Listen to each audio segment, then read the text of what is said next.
Welcome to Telugu focus TV. నేను మీ శ్రీనివాస్ రెడ్డి. రోజా పని అయిపోయింది. అంటే రోజాను అడ్డంగా ఇరికించేశాడు కొడాలి నాని.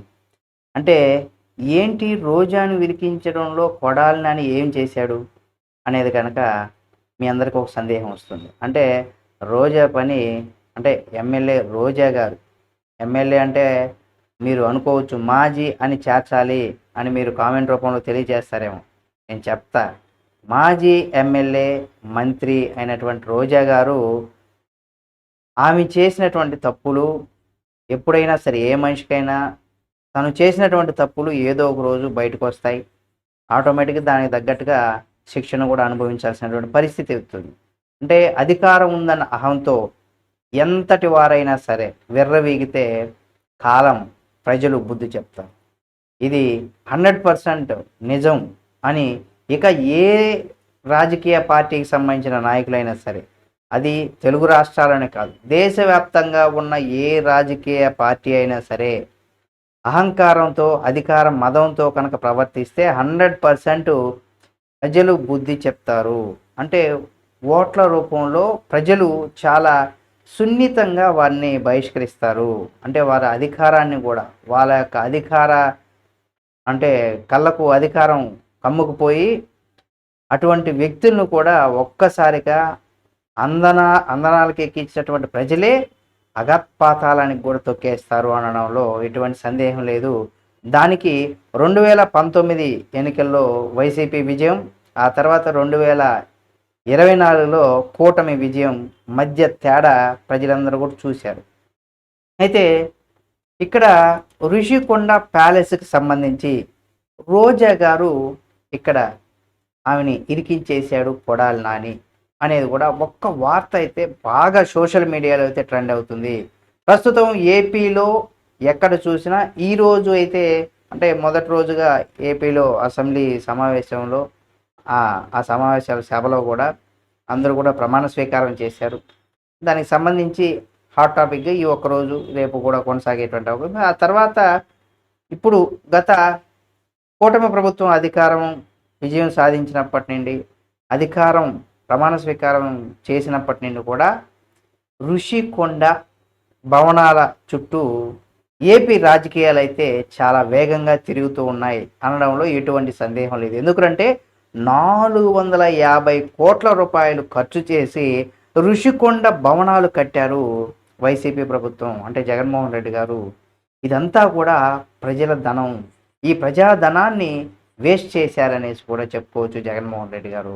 ఎందుకంటే ఇదే విషయాన్ని కూడా ఋషికొండ మీద భవనాలు ఎప్పుడైతే కట్టడం ప్రారంభించారో అప్పటి నుండి కూడా టీడీపీ ఈ ఆరోపణలు అయితే చేస్తూనే ఉంది.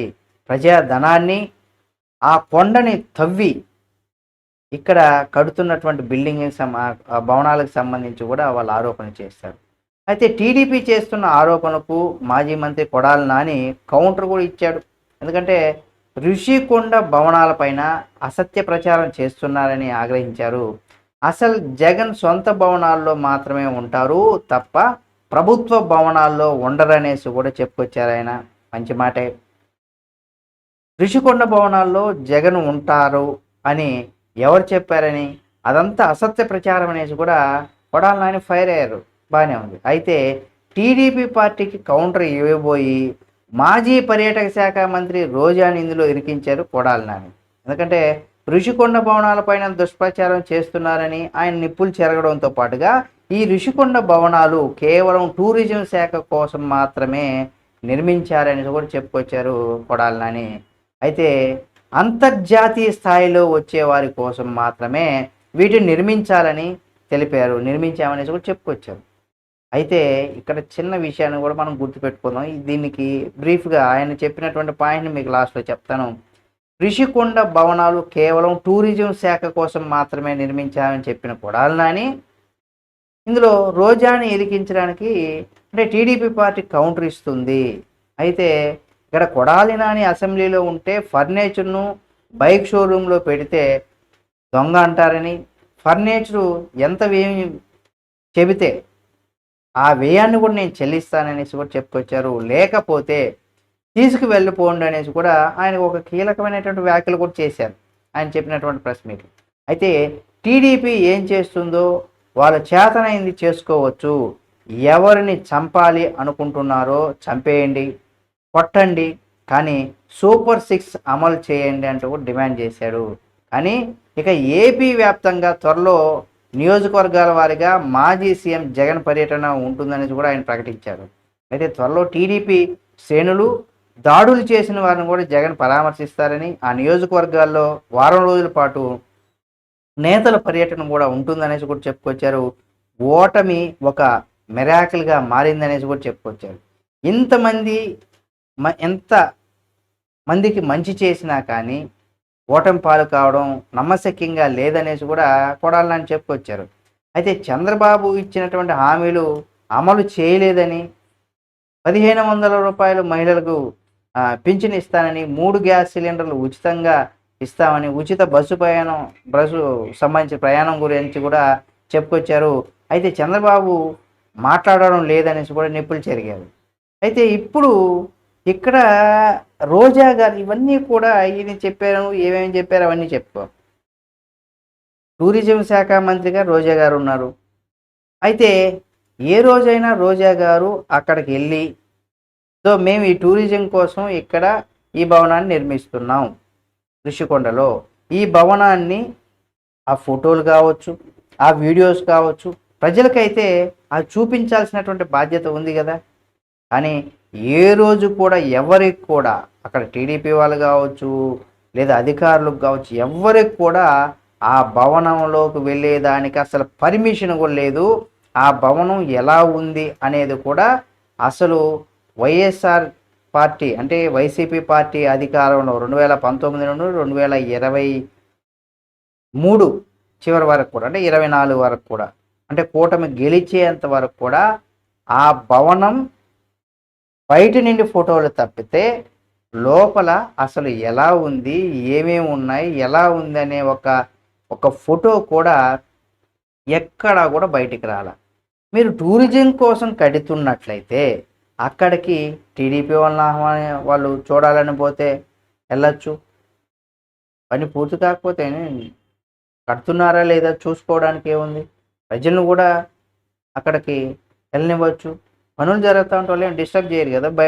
అక్కడ కొంత ఇప్పుడు మనం ఒక సీఎం కార్యాలయానికో లేదా ఎమ్మెల్యే కార్యాలయానికో అక్కడ కూర్చోవడానికి ప్లేస్లు ఉంటాయి కదా. కాబట్టి ఆ భవనానికి చూడడానికి అనుమతించకుండా జగన్మోహన్ రెడ్డి ఈయన ఏమంటున్నాడు, ఆయన ఎప్పుడు కూడా ప్రభుత్వ భవనాల్లో ఉన్నాడు, సొంత భవనాల్లోనే ఉంటారనుకున్నప్పుడు, సరే టూరిజం కోసం నిర్మించారు అన్నప్పుడు రోజా గారి కన్నా తెలుసా ఆ భవనం ఎలా ఉంది, ఎలా కట్టారు? ఏ రోజైనా ఆమె వెళ్ళారా, లోపల చూసారా? లోపల అది టూరిజం కోసం కేటాయించినటువంటి భవనాలని చెప్పినటువంటి వారు 450 కోట్ల రూపాయలు పెట్టుబడితో అంత విలాసమైనటువంటి భవనాల్ని, అంత ప్రజాధనాన్ని ఖర్చు చేసి నిర్మించాల్సినటువంటి అవసరం ఏముంది? అయితే అంతర్జాతీయంగా వచ్చేటువంటి ప్రముఖుల కోసం అని కూడా పడాలని చెప్పుకొచ్చారు. దాన్ని అటువంటి భవనం ఆయన ఎప్పుడు ఉండరనేసి. అలాంటప్పుడు అంత కాస్ట్లీ అయినటువంటివి ఏసీ ఉంటే సరిపోతుంది కదా, ఏసీ చల్లగా వస్తుంది, మోడర్న్ కట్టండి. కానీ ఇంత ప్రజాధనాన్ని ఖర్చు చేసి అది కేవలం మేము ఆ భవనం జగన్మోహన్ రెడ్డి సొంతంగా ఉండడానికి ఆయన ఎప్పుడు చెప్పలేదు. మీరు చెప్పనప్పుడు అది టూరిజం కోసం కేటాయించి కడుతున్నప్పుడు అనుమతించుండాల్సింది. ఎక్కడ మీరు లేదు, ఎవరిని అనుమతించలేదు. లోపల ఈ విధంగా ఇటువంటి డిజైన్స్తో ఆ భవనాలు నిర్మాణం అవుతున్నాయని చెప్పుండొచ్చు, కానీ ఎందుకు చెప్పలేదు? ఇక్కడ పర్యాటక శాఖ మంత్రిగా ఉన్నటువంటి రోజాను కూడా కొడాలి నాని ఇది ఆమెకు సంబంధించిన ఇష్యూగా చెప్పుకొచ్చారు. లోపల లక్షలాది కొద్ది, ఒక ఫ్యాన్ 3 లక్షల రూపాయలు, అంటే అక్కడ ఒక విలాసవంతమైనటువంటి భవనంగా అది నిర్మించడం, 450 కోట్ల రూపాయలు ప్రజాధనాన్ని వెచ్చించి అక్కడ ఆ భవనాన్ని నిర్మించడం వెనక ఉన్నటువంటి మతలబ్ ఏంటి? ఇప్పుడు దానికి సమాధానం చెప్పకుండా ఏ రోజు జగన్మోహన్ రెడ్డి గారు చెప్పలేదు అని చెప్పుకొచ్చారు. ఏది ఏమైనా జగన్మోహన్ రెడ్డిని తప్పించడం కోసం ఇక్కడ టూరిజం శాఖ మంత్రిగా ఉన్నటువంటి రోజా గారిని ఇందులో ఇరికించారని చెప్పుకోవచ్చు. దాని కారణంగా ఇప్పుడు ఆమె ఉన్నారు కాబట్టి ఆ శాఖలో ఆ భవనానికి ఖర్చు ఎంత అయింది, దాంట్లో ఎవరెవరు ఎంత తినేశారు ఏవనేది కూడా దానిపైన ఎంక్వైరీ జరిగేటువంటి అవకాశం ఉంటుంది. కాబట్టి ఏది ఏమైనా కొడాలి నాని ఒక జగన్మోహన్ రెడ్డిని ఆయన ఏదో మంచి చేస్తున్నాడు, మంచి కోసమే దాన్ని నిర్మించాడు, కొద్దిసేపు టూరిజం అంటాడు, అంతర్జాతీయ ఎవరైనా నాయకులు వచ్చినప్పుడు వాళ్ళతో మాట్లాడుకోవడానికి వాళ్ళని దృష్టిలో పెట్టుకొని కట్టామంటారు. ఇట్లా రెండు రకాలు. టూరిజం అంటే మనం కూడా ఎప్పుడైనా ఆ ప్లేస్కి వెళ్ళినప్పుడు గవర్నమెంట్కి ఆ ఫీజుని చెల్లించేసి మనం కూడా అక్కడ స్టే చేయొచ్చు. కానీ అది సామాన్యులకు అందుబాటు అయ్యేటువంటి ధరను అక్కడ ఉంచగలుగుతారా? అది సామాన్యులకు కూడా దొరికే విధంగా గవర్నమెంట్ అందరికీ అందుబాటులో అయ్యేటువంటి ధరలో ఆ భవనం, అంత విలాసవంతమైనటువంటి భవనం ఉంటుందా? ఇవ్వగలరా? మళ్ళీ ఇది అంతర్జాతీయంగా ఏవైనా సమావేశాలు నిర్వహించాలన్నా, వాళ్ళతో మాట్లాడాలన్నా అటువంటి వారిని దృష్టిలో పెట్టి కూడా దీన్ని కట్టామని చెప్తున్నాను. అంటే ఈ మాటల్లో ఇవి చెప్పడంలో ఆయన చాలా సునాయాసంగా జగన్మోహన్ రెడ్డి గారు తప్పు లేదు అన్నట్టుగా చెప్తే, ఆ శాఖ మంత్రిగా దానికి సంబంధించి పూర్తిగా చెప్పాల్సినటువంటి బాధ్యత ఆమె మీద ఉంది. అంటే జగన్మోహన్ రెడ్డి గారు ఇక్కడ ఇప్పుడు ఏం చేసినా సరే ఆయన ఎక్కడా కూడా ఆయన చేతులకు మట్టి అంటకుండా కానీ ప్రతి పని కూడా చేసుకున్నట్టుగా కూడా మనం అర్థమైపోతుంది. అంటే ఆ శాఖ మంత్రి ఏం చేశారు చూసుకోవాలి. ప్రతి ఒక్కొక్కరికి ఒక్కొక్క పదవి ఇచ్చినారు, ఒక్కొక్క శాఖకు ఒక్కొక్కరిని నియమించారు. కాబట్టి ఆ శాఖలో జరిగినటువంటి తప్పులన్నీ కూడా వారి బాధ్యులు అన్నట్టుగా కూడా ఇక్కడ అర్థమైపోతుంది. కాబట్టి ఏది ఏమైనా ఎవరు చేసినా ప్రజాధనాన్ని ఇంత వృధా చేయడం, అంత విలాసవంతంగా కట్టాల్సినటువంటి అవసరం అయితే ప్రజలు అవసరం లేదనే విధంగా కూడా ప్రజలు చెప్తున్నారు. 450 కోట్ల రూపాయలకు ఎంతమందికి ప్రభుత్వం పేదలకు, నిరుపేదలకు ఇల్లు కట్టించుండొచ్చు ఆలోచించండి. అది కూడా అక్కడ ఉన్నటువంటి కొండని తవ్వి. అంటే ఇవన్నీ చూసిన తర్వాత కూడా ప్రజలు ఇటువంటి పరిస్థితుల్లో నమ్మేటువంటి అవకాశం లేదు. ఏది ఏమైనా ఈ ఋషికొండకు సంబంధించి జగన్మోహన్ రెడ్డి గారు కట్టించుకున్నారు, ఆయన కోసం కట్టించుకున్నారని ప్రచారం జరుగుతున్నా అందులో ఎప్పుడు కూడా జగన్మోహన్ రెడ్డి గారు చెప్పలేదు ఇది నా కోసం, మేము ఇందులో మా ఫ్యామిలీని షిఫ్ట్ చేస్తామని ఎప్పుడు ఎక్కడ చెప్పలేదు. కానీ అంత విలాసవంతంగా మళ్ళీ మనమే గెలుస్తామనే ఒక ధీమాతో జగన్మోహన్ రెడ్డి గారు కట్టించుకున్నారనే ఒక వార్తలు అయితే ప్రచారం చాలా జోరుగా సాగుతుంది. కానీ ఇక్కడ జగన్మోహన్ రెడ్డి గారు చాలా ఈజీగా తప్పించుకున్నారు. ఈ శాఖకు మంత్రిగా ఉన్న రోజా గారు ఈ ఋషికొండకు సంబంధించి కావచ్చు, పర్యాటక శాఖకు సంబంధించి, క్రీడలకు సంబంధించి ఈ అంశాల మీద 100% ఆమె అనేకమైనటువంటి చర్యల్లో ఫేస్ చేయాల్సినటువంటి రోజులైతే వచ్చేటువంటి అవకాశం కనిపిస్తుంది. చూద్దాం ఈ ఋషికొండ వ్యవహారం జగన్మోహన్ రెడ్డి గారి నుండి ఇటు రోజా గారు, ఆ తర్వాత ఇంకెవరెవరు దీని వెనక ఉన్నారు, ఇందులో ఎవరెవరు ఎంతెంత తినేశారు అనేది కూడా చట్టం తన పని తాను చేసుకుపోతుందన్న ధోరణిలో కూడా మనకు కనిపిస్తుంది. కాబట్టి చూద్దాం ఏం జరుగుతుంది. కాబట్టి ఈ కేసులో మీరు కూడా అటు ఋషికొండకు సంబంధించి కావచ్చు, అటు క్రీడలకు సంబంధించి ఉన్నారు. కాబట్టి ఈ రెండు కేసుల్లో రోజా గారి పరిస్థితి ఎలా ఉండబోతుంది అనేది కూడా మీరు కూడా మీ యొక్క అభిప్రాయాన్ని కామెంట్ రూపంలో తెలియచేయండి. మరిన్ని వీడియోల కోసం మన Telugu focus TV channel subscribe చేసుకొని పక్కనే ఉన్న బెల్ బటన్ ఒకటి మాత్రం మర్చిపోకండి. మరో మంచి వీడియోతో మళ్ళీ మీ ముందుకు వస్తుంది తెలుగు ఫోకస్ టీవీ.